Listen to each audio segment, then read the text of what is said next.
Hi everyone, this is a recap from the Cambridge Schools Experience Introductory Seminar that was held on October 28th, 2016. We started out with a welcome and some introductions, so for those of you who were not available to join us, we would love it if you would reply to this Facebook post with the response to these two questions. Why did you decide to join the Cambridge Schools Experience? And besides the essentials, what is one thing you will be sure to pack in your suitcase and why? This is my contact information. You all already have my email. You know you can contact me via our group Facebook page. And then I've also offered my cell phone number here so that if you do need to reach me, you can do so. I'm much better at responding to text than I am to voicemails. So if you need to talk to me on the phone, probably a good idea to just give me a quick text and let me know. Also, Masai Shikong is our Education Abroad contact. And I just want to let you know that anytime you need information regarding the financing of the Cambridge Schools Experience, Masai is a good first person to go to. If you're not sure who to ask a question to, then you can certainly email me first, and either I'll answer it or I'll direct you to the right person. But generally speaking, when it comes to the money related to the program, Masai is the person to talk to. Okay, so this is our calendar. You do need to arrive in Cambridge by 3 p.m. on Thursday, June 8th. If you are leaving from the U.S., then you need to do so on June the 7th. So these are overnight flights that get you into London, typically very early in the morning, and that gives you time to get on the bus and get to Cambridge before 3 o'clock. So when you are planning your flight, it's really important to give yourself roughly 4 hours from the time you land to the time that you'll get into Cambridge. So that would mean that really the latest your flight should get in is about 11 a.m. That gives you time to go through customs, get your bags, and get on the bus, which is usually the most efficient way, both in terms of speed and cost. On Friday, June 9th, you'll have some time to explore. We'll also get you your bus passes, so you do get a 1-month bus pass for your schools. That gets you around Cambridge the whole time you're there, so it works on the weekends as well. You'll take a trial bus run out to your schools, and we will host a seminar that day as well. So I recommend really that you consider staying in Cambridge that first weekend. It's such a great town, and there's always a lot going on. There's always festivals of some sort happening, and I just think that if you spend the time there, one, it gets you over your jet lag, and two, you really have the chance to orient yourself to the place that you'll be living for the next month. And then if you do want to travel, I recommend doing that either the 2 weekends in the middle or sometime after. But my recommendation is a pretty strong one to stay that first weekend. Starting Monday, June 12th, your field experience will take place. So you'll meet daily in your primary school. We'll have weekly seminars. We'll have some professional development. So you'll get a more explicit schedule as we get closer. We're still working on some details with our schools. But you'll be in that field experience Monday through Friday from June 12th until July 7th. And then on July 8th, we depart, check out a Workworth house, and you either head back home or some of you I know planning to travel. So whatever it is you want to do, our last day in the house is Saturday, July 8th. You can leave. We have had some students in the past leave Friday night, July 7th. I think I said June 8th. Sorry. July 8th is our last night, or our last day. Some people do leave that Friday. I'll be honest, I understand why people do it, but I really think they miss out on a good evening with everyone. Very often there are, like I said, festivals and things going on. The last couple of years, that's been the weekend, what's known as the Big Weekend, and it's a big music festival in Cambridge, right on Parker's Piece, which is the big green area just outside of where we live. And they have fireworks and things like that. I don't know the dates this year, but there's always something like that happening. And that last night is just a really nice night for us all to get together and spend together. So that's my recommendation, but it's really up to you. So just wanted to orient you a little bit with where we're going. So the words Great Britain and United Kingdom are really used interchangeably for the most part. You'll hear me refer to where we are mostly as the UK, which is obviously the United Kingdom. And that encompasses those areas that are in either yellow or green in this map. So England, Scotland, Ireland, and so are part of Great Britain. And then the UK, and Wales, of course. The UK includes England, Wales, Northern Ireland, and Scotland. So just kind of to get yourself oriented that those two are usually used interchangeably, but there are a few nuances with them. And then England is the actual country where we will be. And Cambridge is where the tip of that arrow is on this slide, about 45 minutes by train from London. And yeah, like I said, just a cool little town. We did ask for folks in the seminar to provide us with some questions that they have about the program. We can, if you weren't at the first meeting, we'll collect those from you at the second one. So some additional information. There is a $500 non-refundable deposit, which I know you should already know about at this point. And many of you I know have already paid or are making the arrangements to do so. It's really important that you get this done as soon as possible. That's our way of knowing that you have fully committed to the program. And without this commitment, then we need to look at our waiting list and make decisions about who will be attending, because you know, the budget and how much you pay in the summer is dependent on the number of students that come to the program. So we have to have a certain number in order for the cost of the program to be as advertised. Passport. I'll put a link to this in the Facebook post when I post this. But if you do not have a passport yet, please apply for one ASAP. They take typically about 8 weeks, but they can take much longer. So since you know you're going on the trip, I really recommend you do it before the first of the year. Also, if you need to renew your passport, it's really important to get that done as well. And one thing I recommend is you take a look right now at the expiration date on your passport, because many countries, including the UK, will not allow you in if it's set to expire within 6 months of your trip. So if you look at it and it is set to expire in January of 2017 or earlier, you'll need to renew it. If it's not, if it's sometime after January 2017, you should be fine. I will be contacting you prior to our January seminar asking for a copy of the passport page that has your photo. Education Abroad will also ask for a copy of that same page. I ask for it so that they are all in my possession.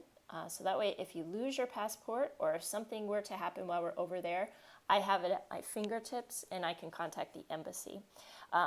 Education Abroad does it for the same reason, but because they're in the US and I'm in the UK, it's just easier for us both, or for us each, to have copies.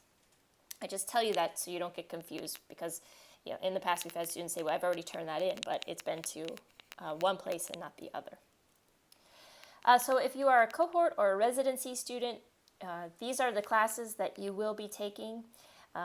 We work with the instructors to make sure that the classes are either online or they're a hybrid experience.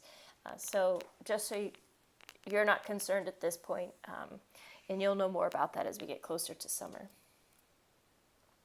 I think most of you have joined our Facebook page, so I don't need to talk about that.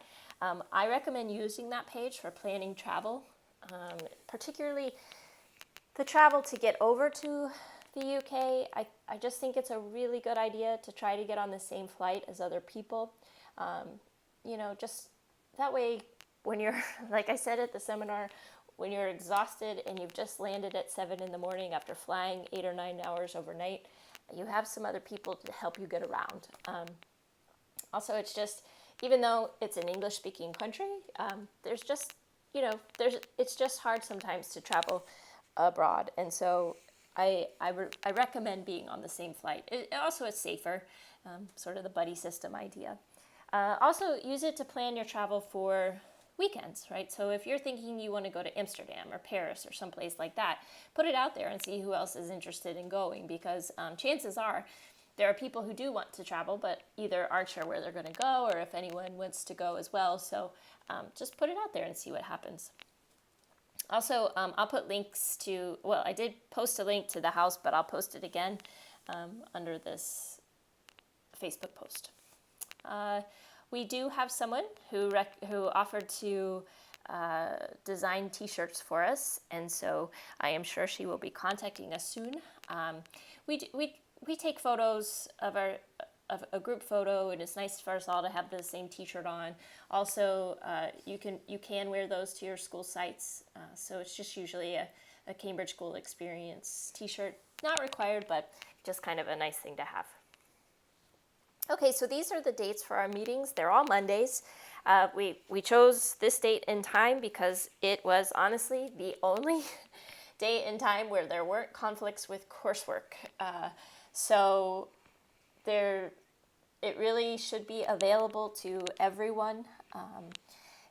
For that reason, I do know that there are 2 cohorts that have classes that start at 5 p.m. So we will let those folks out about 15 minutes early so you can get to your class, but otherwise the expectation for the Cambridge Schools Experience is that you attend these 4 pre-departure seminars, because this is where we prepare you to enter the classroom. Working in classrooms in the US certainly gives you some experience and understanding of working with children, but the system in the UK is different, and so we prepare you with their national standards, and we'll have opportunities to talk to you about the content that you'll be teaching. I think that,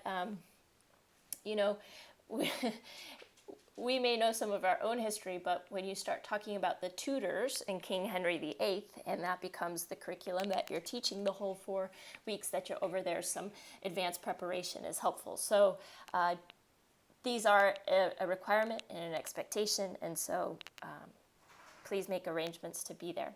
So these are January 23rd, February 20th, March 27th, and April 17th. They'll be from 3 to 5 p.m., and we will announce what rooms those are in once we get into the spring semester. They're still making room arrangements for spring courses, so we won't be able to get those right away.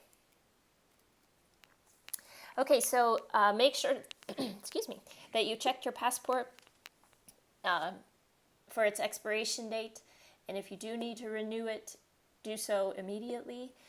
Also, if you need a passport, because this is the first time you've traveled outside the US, do that immediately.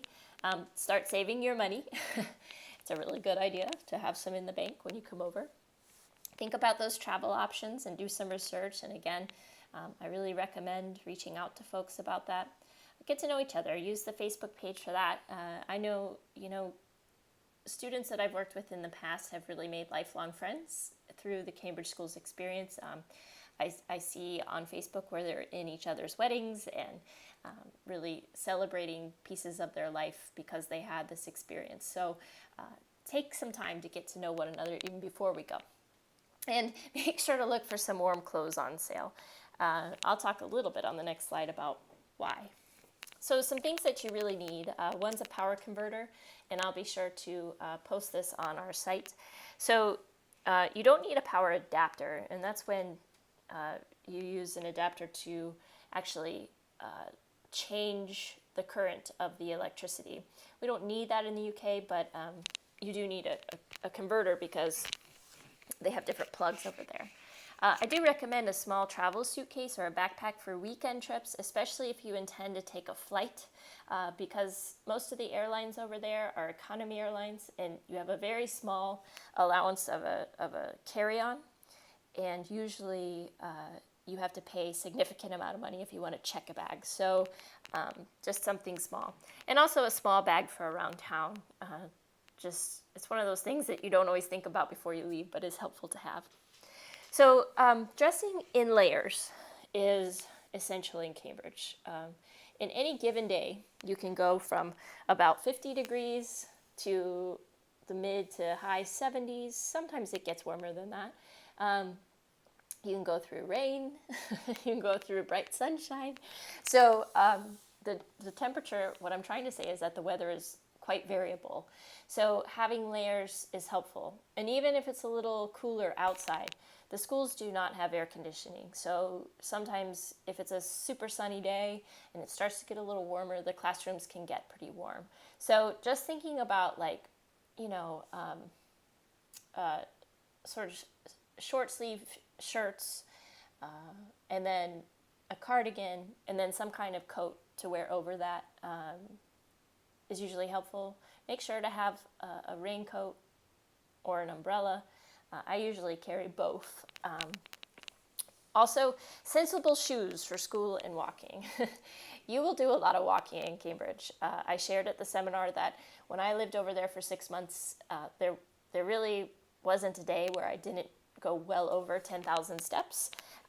It's just the nature of it. So it's important that you have shoes that are really comfortable. I know a couple of you have taken my online classes before, and you know that whenever I do one of these, my dogs start barking. It's just a rule, so sorry about that.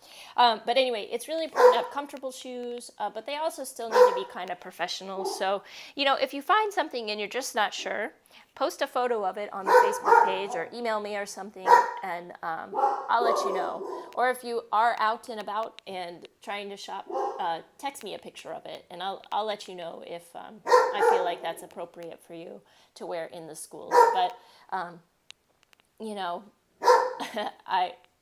really only bring sensible shoes to Cambridge. I don't try to get too fancy with them because no matter what, you're going to be walking quite a bit.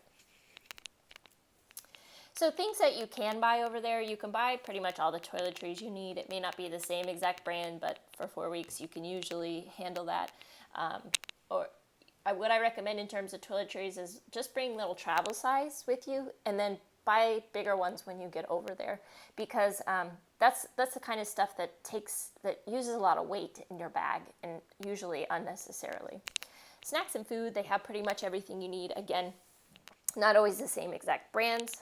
So if there's something you absolutely can't live without, please feel free to go ahead and bring that, but just understand that, again, that's going to add weight to your bag that may not be necessary. Hair dryers and flat irons. Do not bring your own from home, because the way that the electricity works over there and the voltage, they won't